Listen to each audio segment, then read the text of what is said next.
ನಮಸ್ಕಾರ ವೀಕ್ಷಕರೇ, ನಾನು ನವ್ಯ ಭಾರದ್ವಾಜ್. ಜಯಪ್ರಕಾಶ್ ನಾಗತಿಹಳ್ಳಿ ಯೂಟ್ಯೂಬ್ ಚಾನಲ್ಗೆ ಸ್ವಾಗತ. ಇವತ್ತಿನ ನಮ್ಮ ವಿಷಯ ಅಸಾಧಾರಣ ಸಾಧಕರು ಜಯಪ್ರಕಾಶ್ ನಾಗತಿಹಳ್ಳಿ. ಜೆಪಿ ಸರ್ ನಮಗೆಲ್ಲ ಸಾಧಕರಾಗಿ ತುಂಬಾನೇ ಪರಿಚಯ ಇದ್ದಾರೆ. ಆದರೆ ಅವರ ಸಾಧನೆ ಹಿಂದಿನ ಪರಿಶ್ರಮ ಹಾಗೂ ಅವರು ಎದುರಿಸಿದಂತಹ ಸವಾಲುಗಳ ಬಗ್ಗೆ ಇವತ್ತು ನಾವು ತಿಳ್ಕೊಳ್ಳೋಣ. ಸರ್ ನಮಸ್ಕಾರ, ಕಾರ್ಯಕ್ರಮಕ್ಕೆ ಸ್ವಾಗತ.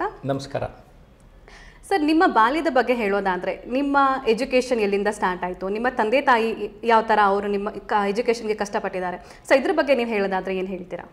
ಓಕೆ, ಎಜುಕೇಷನ್ ಹೇಗೆ ಸ್ಟಾರ್ಟ್ ಆಯಿತು ಅಂದರೆ ನಾಗ್ತಿಹಳ್ಳಿಲಿ ಸ್ಟಾರ್ಟ್ ಆಯಿತು. ಅಲ್ಲಿಯ ಸರ್ಕಾರಿ ಶಾಲೆನಲ್ಲಿ ಸ್ಟಾರ್ಟ್ ಆಯಿತು. ನಮ್ಮ ಅಪ್ಪ ಅಮ್ಮ ಏನು ಕಷ್ಟಪಟ್ಟಿದ್ದಾರೆ ಅಂದರೆ ಶಾಲೆಗೆ ಕಳಿಸಿ ಆದಮೇಲೆ ನಮ್ಮಮ್ಮ ಏನು ಕಷ್ಟಪಟ್ಟರು ಅಂದರೆ ಎಲ್ಲ ಹುಡುಗರು ಥರ ಇಲ್ಲಿ ಕಳೆದೋಗೋದು ಬೇಡ ಅಂತ 5ನೇ ಕ್ಲಾಸಿಗೆ ಬೆಂಗಳೂರಿಗೆ ಕಳಿಸಿದ್ರು. ಸೊ ಆ ರೀತಿ ಅವರು ಮಗನ ಹತ್ರ ಇಟ್ಕೊಳ್ಳದೆ ಇದ್ರೂ ದೂರ ಇದ್ರೂ ಮಗ ಚೆನ್ನಾಗಿರಲಿ ಅಂತ ನಮ್ಮಮ್ಮನ ನಿರ್ಧಾರ. ಸೊ ನಿಮ್ಮ ಕಾಲೇಜ್ ಜೀವನಕ್ಕೆ ಬರೋದಾದರೆ ನೀವು ಎಲ್ಲಿ ಕಾಲೇಜನ್ನು ನೀವು ಮುಗಿಸಿದ್ರಿ, ಮತ್ತು ನೀವು ಯಾವ ಡಿಗ್ರಿನ ನೀವು ಕಂಪ್ಲೀಟ್ ಮಾಡ್ಕೊಂಡಿದ್ದೀರಾ ನಿಮ್ಮ ಎಜುಕೇಷನ್ ಬಗ್ಗೆ? ಇದು ಒಂದೊಂದು ಪ್ರಶ್ನೆ ನೀವು ಕೇಳ್ತಾ ಇರೋದು 10 ನಿಮಿಷ ಮಾತಾಡುವಂಥದ್ದು. ಸಿಂಪಲಾಗಿ ಹೇಳ್ತಾನೆ. ಮೊದಲನೇ ಡಿಗ್ರಿ BSc ವಿಜಯ ಕಾಲೇಜಲ್ಲಿ ಮಾಡಿದೆ. 2ನೇ ಡಿಗ್ರಿ ಅದು polytechnic related 3 years diploma in business administration equivalent to BCom 2ನೇ ಡಿಗ್ರಿ. 3ನೇ ಡಿಗ್ರಿ ಅಂದರೆ ನಾನು ಮಾಸ್ ಕಮ್ಯುನಿಕೇಷನ್ ಜರ್ನಲಿಸಮ್ ಮಾಡಿದೆ. ಅದು ಮಾಸ್ಟರ್ ಡಿಗ್ರಿ ಆರ್ಟ್ಸು. ಸೊ ಹಾಗಾಗಿ ಸೈನ್ಸು, ಆರ್ಟ್ಸು, ಕಾಮರ್ಸು. 4ನೇ ಡಿಗ್ರಿ ಟ್ರೈನಿಂಗಲ್ಲಿ USA ಒಂದು ಯೂನಿವರ್ಸಿಟಿ ನನಗೆ ಇಂಟರ್ನ್ಯಾಷನಲ್ ಟ್ರೈನರ್ ಅಂತ ಒಂದು ಸರ್ಟಿಫಿಕೇಷನ್ ಡಿಗ್ರಿ ಅಂತ ಕೊಟ್ಟರು. ಸೊ ಒಟ್ಟು 4 ಡಿಗ್ರಿ ಅಂತ ಹೇಳ್ಬೋದು. ಸೊ ನೀವು ಹಲವಾರು ಪುಸ್ತಕಗಳನ್ನು ಬರ್ತಿದ್ದೀರಾ, ಅದು ನಮಗೆಲ್ಲ ಗೊತ್ತೇ ಇದೆ. ಸೊ ಪುಸ್ತಕಗಳ ಬರೆಯೋದಕ್ಕೆ ನಿಮಗೆ ಯಾರು ಪ್ರೇರಣೆ ಆಗಿತ್ತು? ನನಗೆ ನಾನೇ ಪ್ರೇರಣೆ ಮಾಡಿಕೊಂಡೆ. ಯಾರೋ ಒಬ್ರು ಅಂದರು, ಇಂಟರ್ವ್ಯೂ ಮಾಡ್ತಾ ಇದ್ದೆ, ಮಾತುಗಾರರು ಸಾಮಾನ್ಯವಾಗಿ ಬರಹಗಾರರಾಗಲ್ಲ ಅಂತ ಅಂದರು. ಆ ವ್ಯಕ್ತಿ ಯಾರು ಅಂತ ಮರ್ತುಬಿಟ್ಟಿದ್ದಾನೆ. ಬಟ್ ಅವತ್ತೇನೋ ಈ ವ್ಯಕ್ತಿ ಈ ಥರ ಹೇಳಿದ್ರಲ್ಲ, ನಾನು ಯಾಕೆ ಅವ್ರನ್ನ ಡಿಸ್ಪ್ರೂವ್ ಮಾಡಬೇಕು ಅನ್ನಿಸ್ತು. ನಾನು ಮಾತುಗಾರನಾಗಿ ಬರಹಗಾರನೂ ಆಗೋದಕ್ಕೆ ಸಾಧ್ಯತೆ ಇದೆ ಅನ್ನೋದನ್ನ ನಾನು ಪ್ರೂವ್ ಮಾಡ್ಕೋಬೇಕು ಅಂತ ಅನ್ನಿಸ್ತು. ಸುಮ್ಮನೆ ಏನೋ ಬರೆಯೋಣ ಅಂತ ಗೀಚ್ತಾ ಬಂದೆ. ನೋಟ್ಸ್ನೇ ಟ್ರೈನಿಂಗ್ ನೋಟ್ಸ್ ಮಾಡ್ಕೊಂಡಿದ್ದೆ. ಫಸ್ಟ್ ಬುಕ್ ನುಡಿಗನ್ನಡಿ ಮಾಡಿದೆ. ಆಮೇಲೆ ಜನ ಚೆನ್ನಾಗಿ ಅಕ್ಸೆಪ್ಟ್ ಮಾಡಿದ್ರು. ನೆಕ್ಸ್ಟ್ ಬುಕ್ ಯಾವಾಗ ಸರ್, ನೆಕ್ಸ್ಟ್ ಬುಕ್ ಯಾವಾಗ ಅಂತ ಕೇಳಿದ್ರು. ಬರಿತಾ ಬಂದೆ. ಈಗ ಬರಿತಾ 11 ಬುಕ್ ಆಗಿದೆ, ಪ್ರಿಂಟ್ ಆಗಿದೆ. ಇನ್ನು 2 ಬುಕ್ ಪ್ರಿಂಟಿಂಗಲ್ಲಿದೆ. ಸರ್, ನೀವು ನಮಗೆಲ್ಲ ಗೊತ್ತಿರೋ ಹಾಗೆ TV ಆ್ಯಂಕರ್ ಆಗಿ ವರ್ಕ್ ಮಾಡಿದ್ದೀರಾ, TV ಹೋಸ್ಟ್ ಆಗಿ ನೀವು ಕೆಲಸ ಮಾಡಿದ್ದೀರಾ, ಹಲವಾರು ಜನರ ಸಂದರ್ಶನಗಳ ನೀವು ಮಾಡಿದ್ದೀರಾ. ಸೊ ಇದರ ಎಕ್ಸ್ಪೀರಿಯನ್ಸ್ ಹೇಳೋದಾದ್ರೆ ನೀವು ಏನು ಕಲ್ತಿದ್ದೀರಾ ಸರ್ ಅದರಿಂದ? ಪ್ರತಿಯೊಬ್ಬರಲ್ಲೂ ಕಲಿತಾ ಬಂದಿದ್ದೀನಿ. ಅವರಲ್ಲಿ ಏನಾದರೂ ಒಂದು ಇಷ್ಟ ಆಗಲಿಲ್ಲ ಅಂದರೆ ಅಲ್ಲೇ ಬಿಟ್ಬಿಡ್ತಾ ಇದ್ದೆ. ಅವರಲ್ಲಿ ಏನೋ ಒಂದು ಒಳ್ಳೆತನ ಇತ್ತು ಅಂದರೆ ಆ ಒಳ್ಳೆತನ ತೊಗೊಳ್ಳೋದು. ನಾನು ಬರೀ ಆ ಗೆಸ್ಟ್ನ ನೋಡೋದ್ರಿಂದ ಏನಾಯಿತು ಅಂದರೆ, ನವ್ಯ ನನ್ನ ಮುಂದೆ ಇದ್ರೂ ನವ್ಯಿಂದ ಏನು ಇಷ್ಟ ಆಯಿತು ತೊಗೊಳ್ತೀನಿ, ಏನಾದರೂ ಇಷ್ಟ ಆಗಲಿಲ್ಲ ಅಂದರೆ ಬಿಡ್ತಾ ಇರ್ತೀನಿ. ಬೇರೆಯವ್ರಿಗೂ ಅದೇ ಮೆಸೇಜ್ ಹೇಳ್ತಾ ಇರ್ತೀನಿ. ನಿಮಗೆ ಪ್ರತಿದಿನ ಯಾರೋ ಸಿಗ್ತಾ ಇರ್ತಾರೆ, ಅವರಿಂದ ಏನು ತೊಗೋಬೇಕು ತೊಗೊಳ್ಳಿ, ಬಿಡಬೇಕು ಬಿಡಿ ಅಂತ. ಸೊ ಹೀಗೆ ಬರೋದಾದರೆ ನೀವು ಈಗ ಯೂಟ್ಯೂಬಲ್ಲಿ ಕೂಡ ಪ್ರೆಸೆಂಟ್ ಇದ್ದೀರಾ, ಸೋಷಿಯಲ್ ಮೀಡಿಯಾದಲ್ಲಿ ತುಂಬ ಆ್ಯಕ್ಟಿವ್ ಆಗಿದ್ದೀರಾ. ಸೊ ಸೋಷಿಯಲ್ ಮೀಡಿಯಾದಲ್ಲೆಲ್ಲ ನಿಮಗೆ ಯಾವ ಥರ ಎನ್ಕರೇಜ್ಮೆಂಟ್ ಸಿಕ್ತು? ಅಂದರೆ ನೀವು ಈಗ ತುಂಬ ಜನರಿಗೆ ಟ್ರಾನ್ಸ್ಫಾರ್ಮೇಷನ್ ಮೆಂಟರ್ ಆಗಿ ವರ್ಕ್ ಮಾಡ್ತಿದ್ದೀರಾ. ಸೊ ನಿಮ್ಮ ಸ್ಟೂಡೆಂಟ್ಸ್ ಎಲ್ಲ ಯಾವ ಥರ ರೆಸ್ಪಾಂಡ್ ಮಾಡ್ತಿದ್ದಾರೆ ನಿಮಗೆ? ಬರೀ ಯೂಟ್ಯೂಬ್ ವಿಡಿಯೋ ನೋಡೇ ಎಷ್ಟೊಂದು ಜನ ಲೈಫ್ ಚೇಂಜ್ ಮಾಡ್ಕೊಂಡಿದ್ದೀವಿ ಅಂತ ಹೇಳ್ತಾರೆ. ಅದು ಒಂದು ವರ್ಗ. ಇನ್ನೊಂದು ವರ್ಗ ನಮ್ಮ ಹತ್ರ ಕ್ಲಾಸಿಗೆ ಬರ್ತಾರೆ. ಕ್ಲಾಸಿಗೆ ಬಂದು ಕೆಲವರು ಇಂಪ್ರೂವ್ ಮಾಡ್ಕೋತಾರೆ.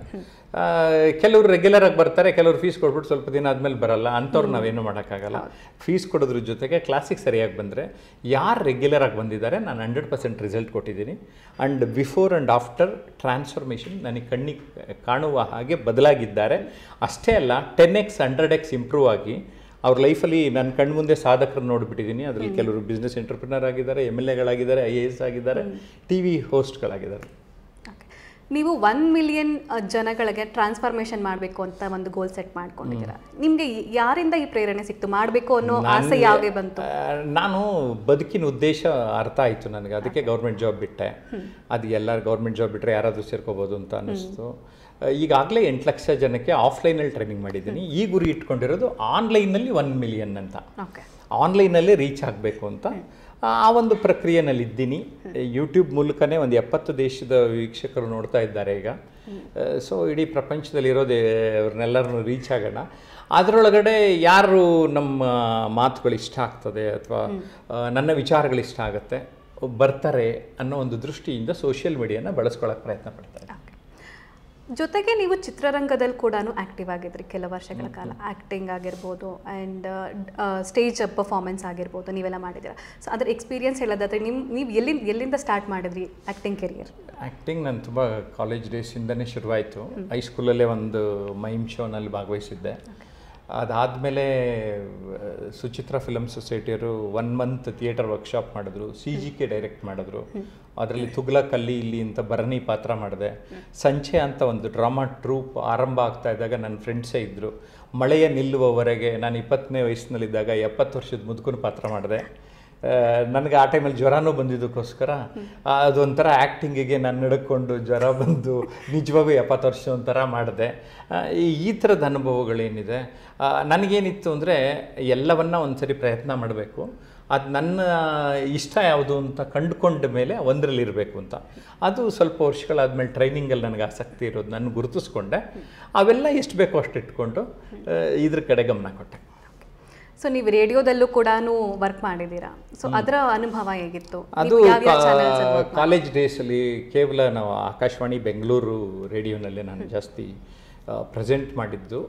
ಆ ಕಾಲದಲ್ಲಿ ನಾನು ಗ್ರಾಮೀಣ ಭಾಗದಿಂದ ಬಂದಿರೋದ್ರಿಂದ ಆ ಪ್ರೊಡ್ಯೂಸರ್ ಹತ್ರ ಹೋಗಿ ಕೇಳಿದೆ. ಪಾಟೀಲ್ ಅಂತ ಇದ್ದರು, ಸರ್ ಇನ್ನೊಂದು ಪ್ರೋಗ್ರಾಮ್ ಕೊಡಿ ಅಂತ. ಅವ್ರು ಹೇಳಿದ್ರಪ್ಪ, ನೀನು ಹಳ್ಳಿ ಕಡೆಯಿಂದ ಬಂದುಬಿಟ್ಟಿದೀಯಾ, ಅಲ್ಪಪ್ರಾಣ ಮಹಾಪ್ರಾಣ ಸರಿಯಾಗಿ ಬರಲ್ಲ, ತಿದ್ದುಕೊಂಡ್ರೆ ಕೊಡ್ತೀನಿ ಅಂದರು. ತಿದ್ಕೊಳ್ಳೋಕೆ ಟ್ರೈ ಮಾಡಿದೆ, ಅಟೆಂಪ್ಟ್ ಮಾಡಿದೆ. ಆವಾಗ ಎಲ್ಲೆಲ್ಲಿ ತಪ್ಪು ಮಾಡ್ತೀನಿ ಅದನ್ನು ಜೋರಾಗಿ ಹೇಳೋಕ್ಕೆ ಶುರು ಮಾಡಿದೆ. ಆಮೇಲೆ ಇಲ್ಲಪ್ಪ ಕಡಿಮೆ ಮಾಡ್ಕೊ ಅಂದರು. ಆಮೇಲೆ ತಿದ್ಕೊಂಡು ಈ ಮಟ್ಟಕ್ಕೆ ಬರೋದಕ್ಕೆ ಸಾಧ್ಯ ಆಯಿತು. ಕೋವಿಡ್ ಟೈಮಲ್ಲಿ ರೇಡಿಯೋ ಸಿಟಿಯವರು ಒಂದು 25 ದಿನ ಸೋಲುಗಳಿಗೆ ಅಂಜಿದ್ರಿ ಸೀರೀಸ್ ಅಂದ್ಬಿಟ್ಟು ಒಂದು 3-4 ನಿಮಿಷ ಮಾತಾಡೋದನ್ನು ಸೀರೀಸ್ನ ಹಾಕಿದರು.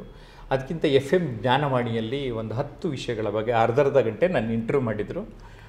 ಇವೆಲ್ಲವೂ ಕೂಡ ನನ್ನ ರೇಡಿಯೋ ಸಂಬಂಧಿತ ವಿಚಾರಗಳು. ಸೊ ಇಷ್ಟೆಲ್ಲ ಹೆಚ್ಚಿನ ಅನುಭವ ನಿಮಗಿದೆ, 30 ವರ್ಷಕ್ಕಿಂತ ಹೆಚ್ಚಿನ ಅನುಭವ ನಿಮಗೆ ಮಾಧ್ಯಮ ಲೋಕದಲ್ಲಿದೆ, ಚಿತ್ರರಂಗ ಲೋಕದಲ್ಲಿ ಎಲ್ಲ ಕಡೆ ನೀವು ಅನುಭವ ಇದೆ.